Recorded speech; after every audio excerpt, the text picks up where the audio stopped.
அதாவது ஸ்டேடியம்ல இருந்து இந்த மாதிரி நடந்ததுக்கான விளக்கத்தை ஆல்ரெடி அளித்தாச்சு. அதுல அவங்களுக்கு பல்வேறு முரண்பாடுகள் இருக்கலாம், பல்வேறு கருத்துக்கள் இருக்கலாம்.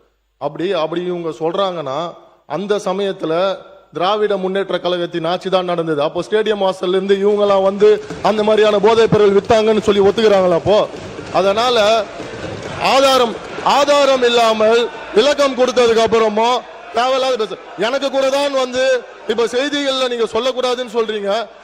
என்னோட அதாவது என் துறையை சார்ந்த கிட்டத்தட்ட அரசு வேலை கொடுக்கறதா சொல்லி 888 கோடி ஊழல் பண்ணிருக்காங்க. எனக்கு பல்வேறு முரண்பாடுகள் இருக்கு. அதனால விளக்கம் அளித்ததுக்கு அப்புறம் அது மாதிரி தேவையில்லாத விஷயங்களை கருத்துக்களை தெரிவிக்க வேண்டாம் என்றது பேரவை வாயிலாக நான் தெரிவித்துக் கொள்கிறேன்.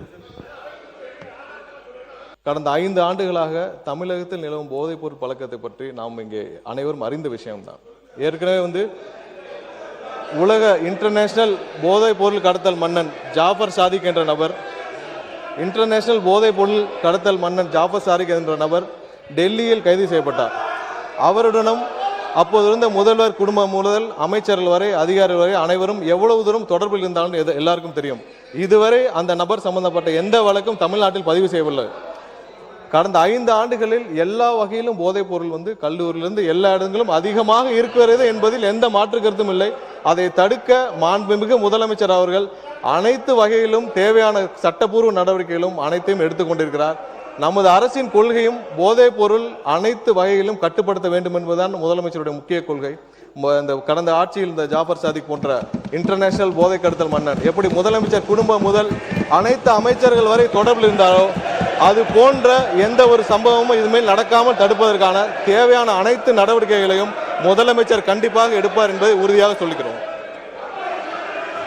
எதிர்கட்சி தலைவர் பாருங்க, மாண்புமிகு எதிர்கட்சி தலைவர் என்ன அவர் அலோவ் பண்ண போறீங்களா இல்லையா? அவர் அலோவ் பண்ணுங்க. எதிர்கட்சி தலைவர் சொன்ன பிறகு நீங்களே எப்படி உட்காருங்க, எல்லாரும் நீங்க பேசுங்க, மற்றவங்க எல்லாம் உட்காருங்க. எதிர்கட்சி தலைவர் நான் சொன்ன பிறகு அவர் கட்சியை சேர்ந்து நின்று கொண்டு இப்படி செய்வது சரியல்ல. நீங்க மட்டும் பேசுங்க. மாண்புமிகு பேரவைத் தலைவர்களே, நம்முடைய அமைச்சர் அவர்கள் சம்பந்தப்பட்ட ஒரு நபரின் பெயரை சொல்லி இங்கே குறிப்பிட்டு பேசியிருக்கிறார். அந்த சம்பந்தப்பட்ட நபர் மீது அப்படி ஒரு குற்றச்சாட்டு எழுந்ததுமே எங்களுடைய தலைவர் அவர்கள் உடனடியாக அவரை கைது செய்து அவருடைய கட்சியிலிருந்தே உடனடியாக நீக்கிவிட்டோம். ஆனால் இவங்களுடைய ஆட்சியில் என்ன லட்சணத்தில் நடந்துகிட்டு இருக்கு என்பதை இன்னைக்கு மக்கள் பார்த்துக்கிட்டு இருக்கிறாங்க. இன்றைக்கு ஒரு அமைச்சர் ஐபிஎல் மேட்ச்ல பவுடர், இன்னைக்கு அமைச்சர் ஐபிஎல் உட்காருங்க முடிக்கிட்டோம்.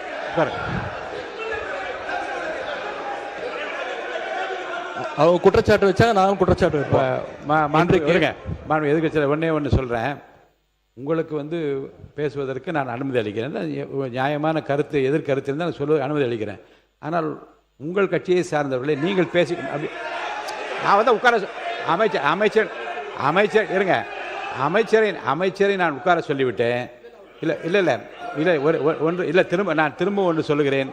ஒரு கட்சியை சார்ந்த ஒரு நீங்கள் என்ன மாண்பு உறுப்பினர் ஆஸ்டின், நீங்கள் வந்து அவருக்காக உங்கள் எதிர்கட்சி தலைவருக்காக பேசுறீங்களா? உட்காருங்க. நீங்கள் அவரை தான் உட்கார சொல்லிட்டேன்ல, நீங்கள் பேசக்கூடாது. உட்காருங்க ஆஸ்டின் சார், உட்காருங்க. நீங்கள் மாண்பு உறுப்பினர் ஆஸ்டின், உங்களுடைய கட்சியினுடைய தலைவர், நீங்கள் எல்லாம் மதிக்க வேண்டிய, நான் மதிக்க வேண்டிய எதிர்கட்சி தலைவர், அவருக்கு நான் வாய்ப்பு கொடுத்துருக்கிறேன்.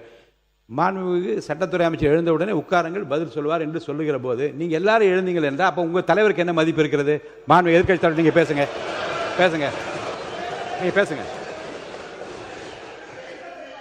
பேசுங்க. மாண்பு பேரவைத் தலைவர்களே, ஒரு அமைச்சரே ஐபிஎல் மேட்ச்ல பவுடர் நுணுக்கிக்கிட்டு மாத்திரை நுணுக்குன்னு கதை விட்டாரு.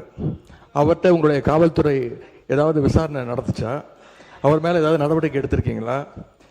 அது மட்டும் இல்லை, சமீப காலமாக ஆளுங்கட்சியை சேர்ந்த பலர் போதைப் பொருள் வழக்கில் தொடர்ந்து கைது செய்யப்பட்டு வருகிறார். நீங்க வந்து இதுக்குரிய ஆதாரங்கள்லாம் நீங்க இல்லாம நீங்க பேசக்கூடாது. அமைச்சர் அவர்கள் பேசுறதுக்கு ஏதாவது ஆதாரம் கேட்டிருக்கீங்களா? அமைச்சர் அவர்கள் பேசுறதுக்கு ஏதாவது ஆதாரம் இருக்கா? நாங்கள் உடனடியாக கைது செய்யப்பட்டிருக்கோம், அவர் கட்சியிலிருந்து நீக்கியிருக்கிறோம். உங்களுடைய அமைச்சர் ஐபிஎல் மேட்ச்சில் பவுடர் நொடுக்கிட்டு இருந்ததை இன்றைக்கு உலகமே பார்த்துச்சு, பல்வேறு விமர்சனங்கள் வந்துச்சு. குழந்தைக்கு மாத்திரை கொடுத்தேன்னு கதை விட்டாரு. அதற்காக ஏதாவது விசாரணை நடத்தியிருக்கிறீங்களா? புகார் எடுத்திருக்கிறீங்களா? ஏதாவது நடவடிக்கை எடுத்திருக்கீங்களா? கேட்க விரும்புகிறாங்க. மாண்பு முன்னவர், அவை முன்னவர். மாண்பு பேரவைத் தலைவர் அவர்களே, மாண்பு எதிர்க்கட்சித் தலைவர்கள் குற்றச்சாட்டுகள் சொல்வதற்கு முன்னால் ஒன்றின் பின் ஒன்றாக பல குற்றச்சாட்டுகள் இங்கே சொன்னார்கள். அதற்கான ஆதாரத்தை உங்களிடத்திலே தந்து அதற்கு பிறகு அவர் பேசியிருக்கிறார் என்பதை நான் அறிய விரும்புகிறேன்.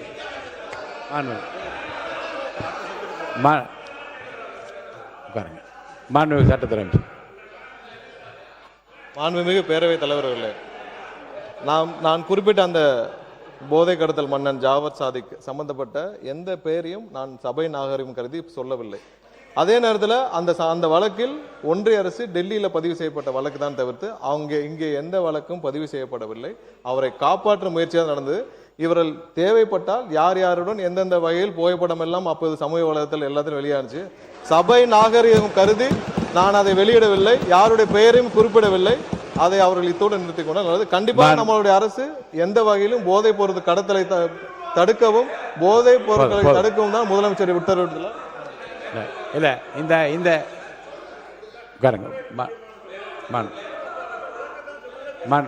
உறுப்பினர் மனிதவளத்துறை அமைச்சர் அவர் சொல்லட்டும், அவரை பத்தி சொன்னதுனால சொல்லட்டும். மனிதவளத்துறை அமைச்சர். மாண்புமிகு பேரவைத் தலைவர் அவர்களே, அதாவது ஸ்டேடியம்ல இருந்து இந்த மாதிரி நடந்ததுக்கான விளக்கத்தை ஆல்ரெடி அளித்தாச்சு. அதுல அவங்களுக்கு பல்வேறு முரண்பாடுகள் இருக்கலாம், பல்வேறு கருத்துக்கள் இருக்கலாம். அப்படி இவங்க சொல்றாங்கன்னா அந்த சமயத்துல திராவிட முன்னேற்ற கழகத்தின் ஆட்சி தான் நடந்தது. அப்போ ஸ்டேடியம் வாசல்ல இருந்து இவங்கெல்லாம் வந்து அந்த மாதிரியான போதைப் பொருள் வித்தாங்கன்னு சொல்லி ஒத்துக்கிறாங்களா? அப்போ அதனால ஆதாரம் இல்லாமல் விளக்கம் கொடுத்ததுக்கு அப்புறமா தேவையில்லாத பேச எனக்கு கூட தான் வந்து இப்ப செய்திகள்ல நீங்க சொல்லக்கூடாதுன்னு சொல்றீங்க. என்னோட அதாவது என் துறையை சார்ந்த கிட்டத்தட்ட அரசு வேலை கொடுக்கறதா சொல்லி 888 கோடி ஊழல் பண்ணிருக்காங்க. எனக்கு பல்வேறு முரண்பாடுகள் இருக்கு. அதனால விளக்கம் அளித்ததுக்கு அப்புறம் அது மாதிரி தேவையில்லாத விஷயங்களை கருத்துக்களை தெரிவிக்க வேண்டாம் என்றது பேரவை வாயிலாக நான் தெரிவித்துக் கொள்கிறேன். மாண்பு உறுப்பினர் உட்காருங்க. மாண்பு உறுப்பினர்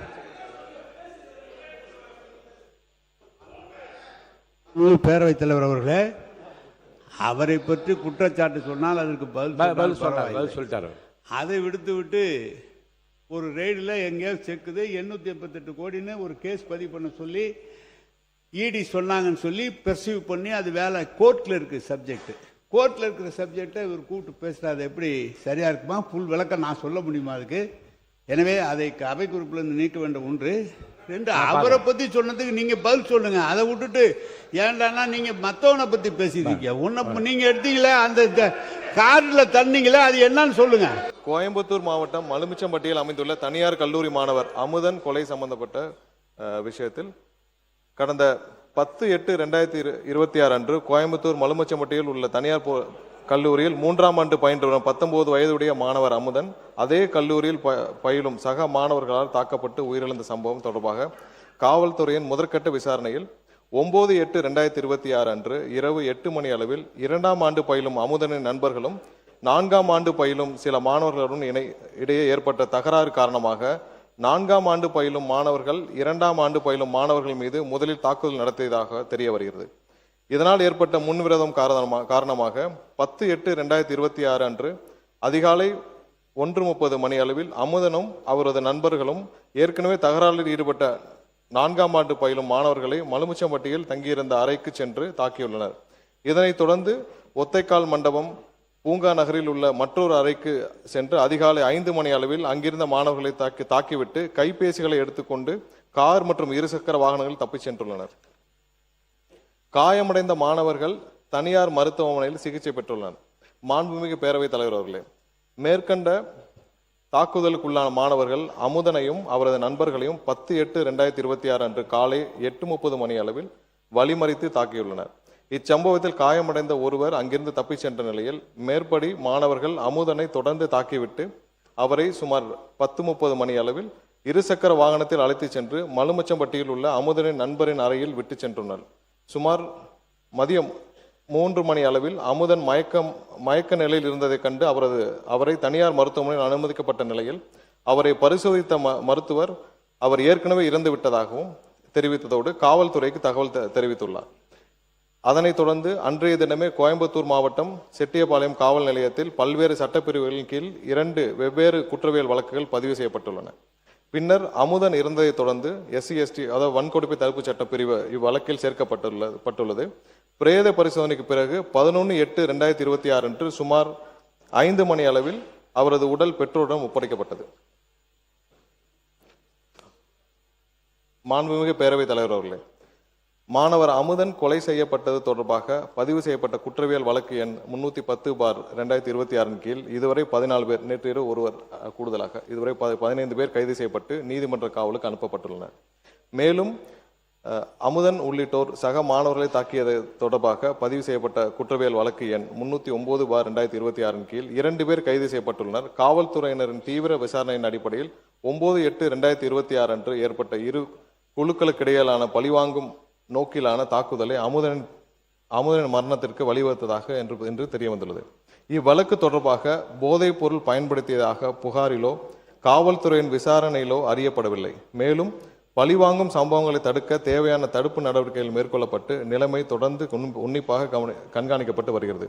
மாண்புமிகு முதலமைச்சர் அவர்களின் ஆணைக்கிணங்க மாணவர் அமுதன் இறப்பின் காரணமாக துயரத்தில் இருக்கும் குடும்பத்தினரே மாண்புமிகு சமூக நீதித்துறை அமைச்சர் திரு வன்னியரசு அவர்களும் மற்றும் மாண்புமிகு பிற்படுத்தோர் நலத்துறை அமைச்சர் திரு வி சம்பத்குமார் அவர்களும் 15/8/2026 சனிக்கிழமை என்று நேரில் சந்தித்து ஆறுதல் தெரிவித்தனர். மேலும் வன்கொடுமை தடுப்பு சட்டத்தின் கீழ் பாதிக்கப்பட்ட குடும்பத்தினருக்கு முதற்கட்டமாக ரூபாய் 6 லட்சம் அவரது குடும்பத்தினருக்கு வழங்க ஆணையிடப்பட்டுள்ளது. மாண்புமிகு பேரவைத் தலைவர் அவர்களே, இந்த வழக்கை பொறுத்தவரை போதைப் பொருள் பயன்படுத்துவதை பார்த்து காவல்துறையிடம் புகார் அளித்தவர்களின் விவரங்களை காவல்துறையினர் சம்பந்தப்பட்ட நபர்களும் தெரிவித்ததாகவும் அதன் காரணமாக புகார் அளித்தவரை சரமாரியாக தாக்கப்பட்டு உயிரிழந்ததாகவும் எதிர்க்கட்சி உறுப்பினர்கள் தெரிவித்துள்ளபடி எந்த ஒரு சம்பவமும் இவ்வழக்கில் நடைபெறவில்லை என்பதை தெளிவுபடுத்த விரும்புகிறோம். மேலும் இவ்வழக்கு போதைப் பொருள் தொடர்பான வழக்கும் அல்ல, இது வேறு மாணவர் குழுக்களுக்கு இடையே ஏற்பட்ட முன்னுரிதம் மற்றும் அதனை தொடர்ந்து மேற்கொள்ளப்பட்ட பழிவாங்கும் நோக்கிலான தாக்குதலின் காரணமாகவே இச்சம்பவம் நடைபெற்றுள்ளது. எனவே உண்மை நிலவரத்திற்கு மாறாக இவ்வழக்கை போதைப் பொருள் தொடர்பான சம்பவமாக சித்தரித்து வழக்கின் உண்மைத்தன்மையை திசை திருப்ப வேண்டாம் என்பதை இந்த நேரத்தில் தெரிவித்துக் கொள்ள கடமைப்பட்டுள்ளேன். மாணவர் அமுதன் கொலை செய்யப்பட்ட சம்பவத்தை பொறுத்தவரையில் உண்மையை மறைக்க வேண்டிய அவசியம் காவல்துறைக்கோ அரசுக்கோ இல்லை. இவ்வழக்கில் காவல்துறையினர் எந்தவித காலதாமதமின்றி SC/ST அதாவது வன்கொடுமை தடுப்பு சட்டம் உள்ளிட்ட பிரிவுகளின் கீழ் வழக்கு பதிவு செய்து குற்றவாளிகளை விரைவாக கைது செய்யப்பட்டுள்ளனர். இவ்வழக்கினை தொடர்ந்து கண்காணித்து 3 மாதத்திற்குள் குற்றப்பத்திரிகை தாக்கல் செய்து இவ்வழக்கில் தொடர்புடையவர்களின் மீது துரித நடவடிக்கை எடுத்து உரிய தண்டனை பெற்றுத்தர மாண்புமிகு முதலமைச்சர் அவர்கள் ஆணையிட்டுள்ளார். நமது அரசு என்றென்றும் சட்டம் ஒழுங்கு பேணி காப்பதிலும் எந்தவித சமரசமும் இல்லாமல் துரித நடவடிக்கை எடுத்து வருகிறது. மேலும் பாதிக்கப்பட்ட குடும்பத்தினரும் துணை நிற்கும் என்பதை தெரிவித்துக் கொள்கிறோம். மாண்புமிகு பேரவைத் தலைவர் அவர்களே, பள்ளிகளிலும் கல்லூரிகளிலும் மாணவர்களுக்கிடையே குழுக்களாக நிலவும் கருத்து வேறுபாடு மற்றும் மன மாச்சரியங்களை கலைந்து ஒற்றுமை உருவாக்கிடும் வகையில் மாணவர்களை நல்வழிப்படுத்திடவும் ஒவ்வொரு பள்ளி மற்றும் கல்லூரிகளிலும் ஆசிரியர் ஒருவர் ஸ்டூடெண்ட் கவுன்சிலராக உள்ள முறையை மேம்படுத்தி வேற்றுமலை கலந்திட நிலையான வழிகாட்டு நடைமுறைகளை பள்ளி கல்வி மற்றும் உயர்கல்வி துறைகளுக்கு வெளியிட வேண்டும் என்று தெரிவித்துக் கொள்கிறோம்.